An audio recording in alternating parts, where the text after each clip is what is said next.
नमस्कार दोस्तों, जय श्री कृष्णा, राधे राधे। कैसे हो आप सब? आशा करता हूँ, उम्मीद है कि आप सब स्वस्थ मस्त हैं।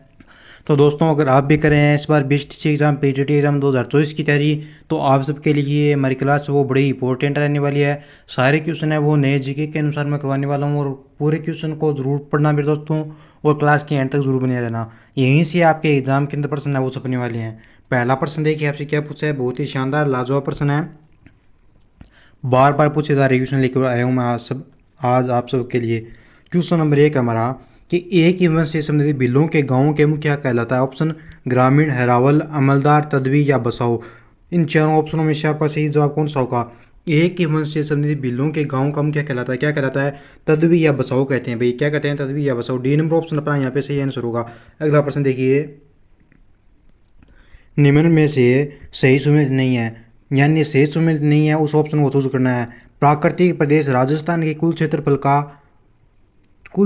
प्रतिशत उत्तर पश्चिमी रेगिस्तान का 61% है, या प्राकृतिक प्रदेश राजस्थान के कुल क्षेत्रफल का प्रतिशत है वो पूर्वी मैदान 23 है, या मध्यवर्ती पहाड़ी प्रदेश, या दक्षिणी पूर्वी पठारी 7। इन चारों ऑप्शनों में से आपका सही आंसर कौन सा है?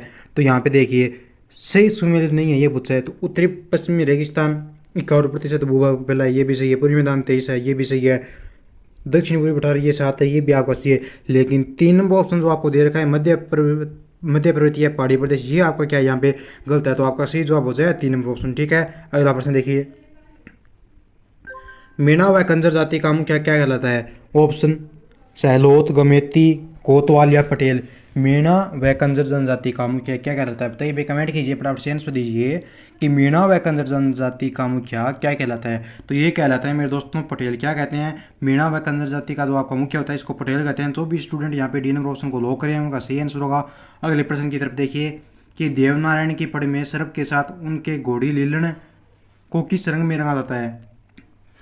देवनारायण जी है, इनकी पढ़ में सर्प के साथ उनकी जो घोड़ी है लीलन है उसको किस रंग में रंगा जाता है भाई?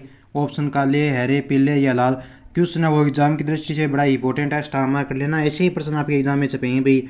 तो देवनारायण की जो आपकी पढ़ है इसमें सर्प के साथ उनके जो घोड़ी लीलन है इसको जिस रंग में दर्शाया जाता है वो रंग होगा हरे रंग में। किसमें भाई? हरे रंग है। जो भी स्टूडेंट बी नंबर ऑप्शन को लॉक करें उनका सही आंसर होगा। अगला प्रश्न देखिए, पाबू जी की पढ़ में उनकी घोड़ी के सर कालमी को कौन से रंग से चित्रित किया जाता है? पाबू जी की जो पढ़ है मेरे दोस्तों उनमें उनकी घोड़ी कालमी को कौन से रंग से चित्रित किया गया है? काले, हरे, लाल या पीले।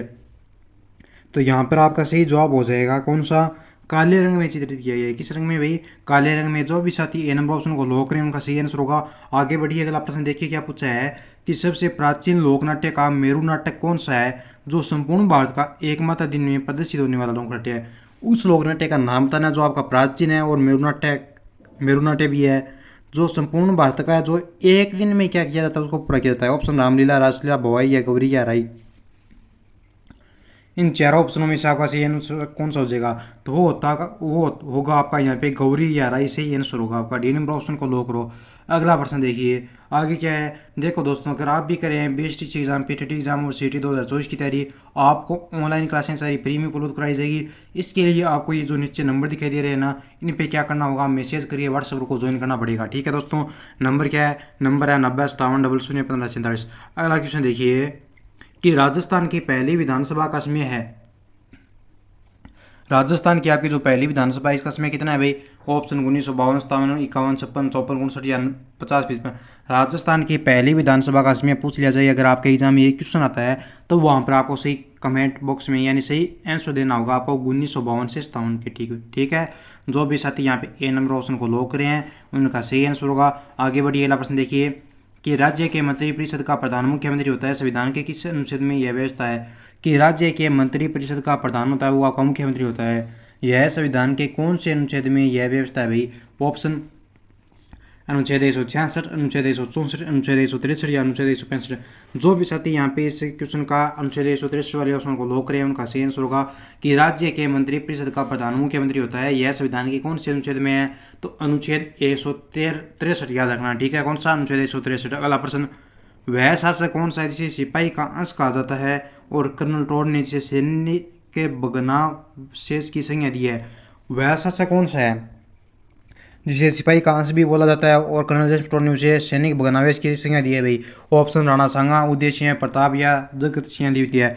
तो हो जाएगा राणा संगा को कर्नल जेम्स टोड ने सैनिक भगनावे से इसकी संज्ञा दी है। ए नंबर ऑप्शन को अपने लॉक करो। ठीक है दोस्तों, आगे बढ़िए। अगला प्रश्न थोड़ा आवाज में परिवर्तन आज। अगला प्रश्न है कि संपूर्ण रेतीला मरुस्थल कहलाता है। ऑप्शन नंबर खान, अनुदैर्ध्य, इरक या रेग। बताइए भाई, कमेंट कीजिए कि संपूर्ण रेतीला मरुस्थल क्या कहलाता है। तो ये तो आप बचपन से पढ़ते आ रहे हैं कि संपूर्ण अपना जो रेतीला जो रेगिस्तान मरुस्थल है इसको सर जी इरक बोलते हैं। इरक को सर जी लो कीजिए। ये ले भाई मेरे प्यारे विद्यार्थी, मैंने इरक को लो कर दिया। सही आंसर होगा आपका सी नंबर ऑप्शन। ठीक है, याद रह जाएगा। हाँ बिल्कुल सर जी, आपके एग्जाम में क्या यही से प्रश्न आएंगे? हाँ बिल्कुल भाई, आपके एग्जाम में ना यही से प्रश्न बनने वाले हैं सारे। ठीक है, अगला क्वेश्चन देखिए कि पवनों की दिशा के समांतर बनने वाले स्तूप को कहते हैं। ऑप्शन बरखान, अनुप्रस्थ, था कापड़ या अनुदैर्ध्य। पवनों की दिशा के समांतर बनने वाले स्तूप को क्या कहते हैं? तो वो कहते हैं अपने अनुदैर्ध्य। जो भी स्टूडेंट डी नंबर ऑप्शन को लॉक करें उनका सही जवाब होगा। अगला क्वेश्चन देखिए, सुंडा पर्वत स्थित है। ऑप्शन बाड़मेर, जालोर, चूरू या सीकर। सुंडा जो पर्वत है ये कहाँ पर स्थित है भाई? तो ये हो जाएगा आपका जालोर में। जो भी साथी बी नंबर ऑप्शन को लॉक करे हैं उनका बहुत ही प्यारा शानदार जवाब आंसर आया, सही आंसर होगा उनका। अगला क्वेश्चन देखिए कि राजस्थान की एकमात्र वह रियासत कौन सी थी जिसने पूर्ण उत्तराधिकारी शासन की स्थापना का प्रयास ही नहीं किया था? राजस्थान की उस रियासत का नाम था जिसने पूर्ण उत्तराधिकारी शासन की स्थापना का प्रयास नहीं किया। ऑप्शन भरतपुर, उदयपुर, जोधपुर या जैसलमेर। कौन सी थी? तो वो थी सर जी अपने जैसलमेर। डी नंबर ऑप्शन अपना सही आंसर होगा भाई। आगे बढ़िए, अगला प्रश्न देखिए नेक्स्ट हमारा। जिलों के किस युग में जलोढ़ मिट्टी पाई जाती है? जलोढ़ मिट्टी कौन से जिलों में पाई जाती है भाई? ऑप्शन भरतपुर, धौलपुर, बीकानेर, जयपुर, बाड़मेर, जैसलमेर या अजमेर, नागौर। जिलों के कौन सा युग में ऐसा जिसमें जलोढ़ मिट्टी पाई जाती है? तो हमेशा ही याद रखना, जलोढ़ मिट्टी पाई जाती है आपकी भरतपुर, धौलपुर में। ठीक है, कहाँ पे? जलोढ़ मिट्टी भरतपुर, धौलपुर में। भर गया धूल से धौलपुर। ठीक है, याद रह जाएगा। हाँ सर जी बिल्कुल। राय सिंह को राजपुताने का कर्ण मुंशी देवी है, प्रसाद ज्वाला ने कहा था। लेकिन लूणकर्ण को कलयुग का कर्ण। देखो भाई, प्रश्न बनते हैं दो। राय सिंह को राजपूताना का कर्ण तो मुंशी देवी ने कहा था, ठीक है, लेकिन लूणकर्ण को कलयुग का कर्ण किसने कहा? ऑप्शन डॉक्टर दशरथ शर्मा, श्यामल दास, कर्नल जेम्स टोड या बिट्टू सोजा।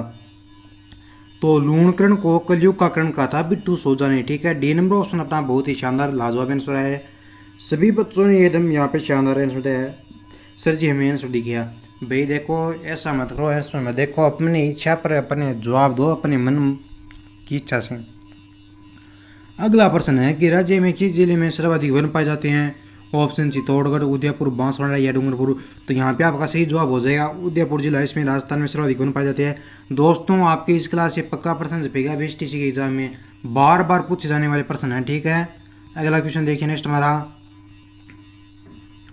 राज्य के किस स्थान से बरली का शिलालेख प्राप्त हुआ है? ऑप्शन अजमेर, जयपुर, जोधपुर या झालावाड़।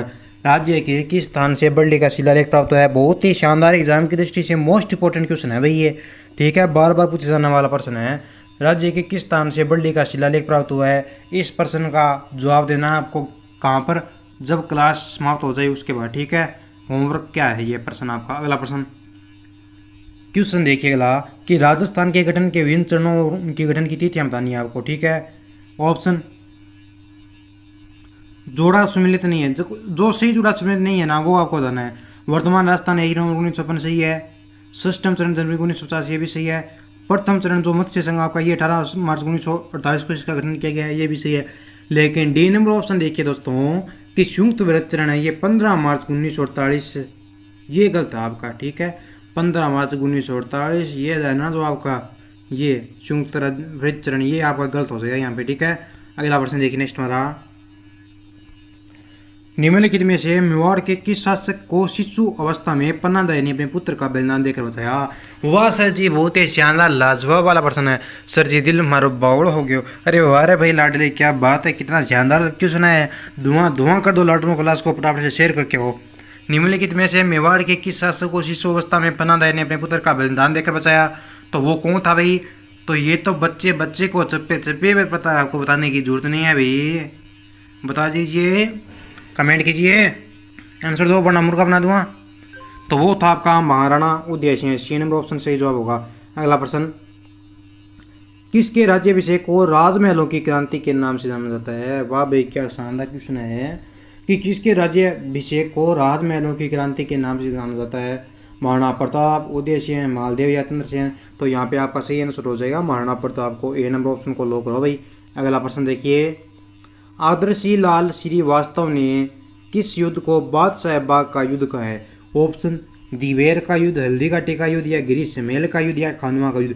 बताइए, कमेंट कीजिए कि आदर्शी लाल श्रीवास्तव ने किस युद्ध को बादशाह बाग का युद्ध कहा है? तो ये कहा है भाई आपके हल्दी घाटी के युद्ध को। जो भी स्टूडेंट यहाँ पे बी नंबर ऑप्शन को लॉक करे हैं उनका बहुत ही शानदार लाजवाब आंसर है, सही आंसर होगा उनका। अगला प्रश्न देखिए, राजस्थान के किस नरेश द्वारा नरेंद्र को स्वामी विवेकानंद का नाम दिया गया था? ऑप्शन महाराजा अजय सिंह, अजीत सिंह, विनय सिंह, मान सिंह। राजस्थान के किस नरेश को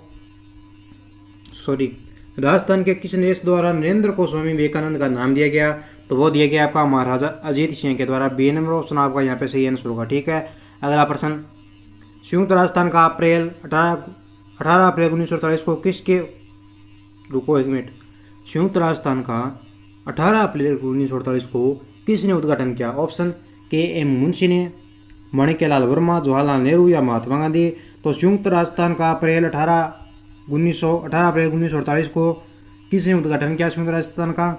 तो ये क्या आपका जवाहरलाल नेहरू ने। जो भी स्टूडेंट सी नंबर ऑप्शन को लॉक करें उनका सही आंसर होगा। अगला प्रश्न,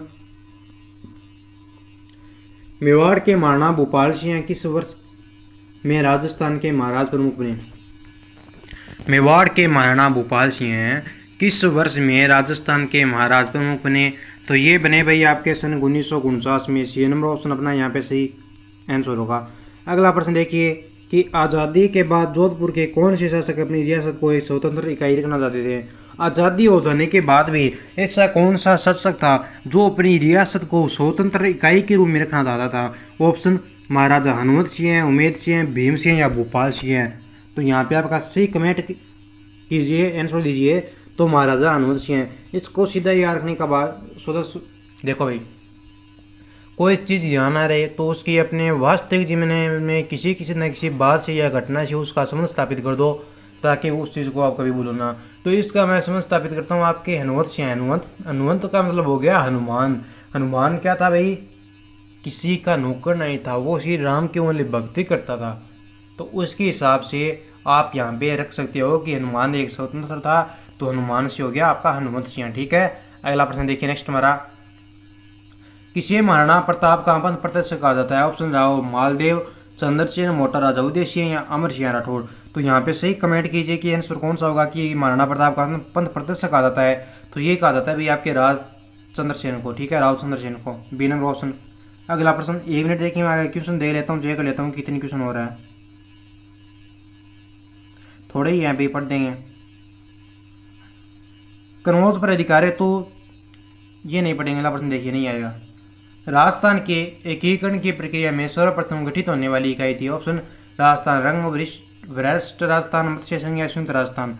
राजस्थान के एकीकरण की प्रक्रिया में सर्वप्रथम गठित होने वाली इकाई कौन सी थी? तो वो थी आपकी मत्स्य संघ, यानी सी नंबर ऑप्शन को लॉक करो भाई। अगला प्रश्न देखिए, भारतीय प्राचीन लिपि माला के लेखक कौन है? ऑप्शन सीताराम, लालच कन्हैयालाल सेठ, या वीरबानी, या गौरीशंकर रियाचंद ओझा। भारतीय प्राचीन लिपि के लेखक कौन है भाई? तो वो है आपके गौरीशंकर रियाचंद ओझा। डी नंबर ऑप्शन अपना यहाँ पे सही आंसर होगा। अगला प्रश्न हमारा बहुत ही शानदार लाजवाब पूछा है कि पंडित नैनूराम शर्मा किस प्रजामंडल से संबंधित थे? ऑप्शन अलवर, मारवाड़, सिरोही, या कोटा। तो पंडित नैनूराम का जिक्र है वहाँ पर, तो वहाँ पर आपको सीधा ही आंख मीच के कोटा को लो करना है, ठीक है। किसको भाई? कोटा को लो करना है, ठीक है। अगला प्रश्न देखिए, बहुत ही शानदार लाजवाब। नेक्स्ट हमारा क्वेश्चन अगला कि जमनालाल बजाज ने चरखा संघ की स्थापना कहाँ की? ऑप्शन सीकर, झुंझुनू, अजमेर, या जयपुर। जमनालाल बजाज इन्होंने चरखा संघ की स्थापना कहाँ पर की? तो इन्होंने सर जी जयपुर में की थी। वारे भाई मेरे प्यारे रसगुल्ले, क्या बात है, तूने तो एकदम सही कमेंट किया है भाई। डी नंबर ऑप्शन आपका सही आंसर होगा। हाँ सर जी, मैं आजकल पढ़ने लगा हूँ, बहुत अच्छी बात है भाई, बेसिकली है तेरी घर पढ़ने लगा है। तो अमर काव्य वंशावली का लेखक कौन है? जीवधर, जगजीवन भट्ट, सदाशिव भट्ट, या रणछोड़ भट्ट। अमर काव्य वंशावली का लेखक रणछोड़ भट्ट। कौन सा भाई? रणछोड़ भट्ट, ठीक है। डी नंबर ऑप्शन सही आंसर। अगला प्रश्न देखिए कि दादू दयाल दास श्री ख्यात में प्रमुख किस राज्य का इतिहास वर्णित है? ऑप्शन जोधपुर, जैसलमेर, बीकानेर, या डूंगरपुर। तो यहाँ पे सही कमेंट कीजिए कि आपका यहाँ पे सही आंसर कौन सा हो जाएगा। तो यहाँ पे आपका सही जवाब होगा भाई बीकानेर। कौन सा हो जाएगा? बीकानेर। जो भी साथी यहाँ पे सी नंबर ऑप्शन को लॉक करा है उनका सही आंसर होगा। अगला क्वेश्चन देखिए, बहुत ही शानदार लाजवाब है हमारा। एक और प्रश्न मैं थोड़ा सा निकाल लेता हूँ यहाँ पे, बाकी इंपॉर्टेंट क्वेश्चन नहीं है भाई। जो हमारा शानदार लाजवाब क्वेश्चन है, इंपॉर्टेंट है, उसको मैं निकाल लेता हूँ। आगे हमारा प्रश्न, मारवाड़ी हितकारी सभा का गठन किसने किया? ऑप्शन जयनारायण व्यास, भूप सिंह मणिलाल वर्मा या शाहजहां ने। तो यहाँ पे मारवाड़ी हितकारी सभा का गठन किसने किया भाई? ये क्या था आपके, किसने? जयनारायण व्यास ने। ए नंबर ऑप्शन को लॉक करेंगे सभी विद्यार्थी। दोस्तों अगर आप इस चैनल पे नए हैं तो चैनल को जरूर सब्सक्राइब करना, साथ में दिए के बेल आइकन घंटी ऑन करना। अगर आपने अभी तक व्हाट्सएप को ज्वाइन नहीं किया था, उसके लिए मैं नंबर दे रहा हूँ, उन पर क्या करना है, मैसेज करना है। नंबर है 90571547, यानी 9057001547। मिलते हैं नेक्स्ट क्लास में। कमेंट कीजिए क्लास कैसी लगी आज का सेशन, शानदार है। ठीक है दोस्तों, जय हिंद जय भारत।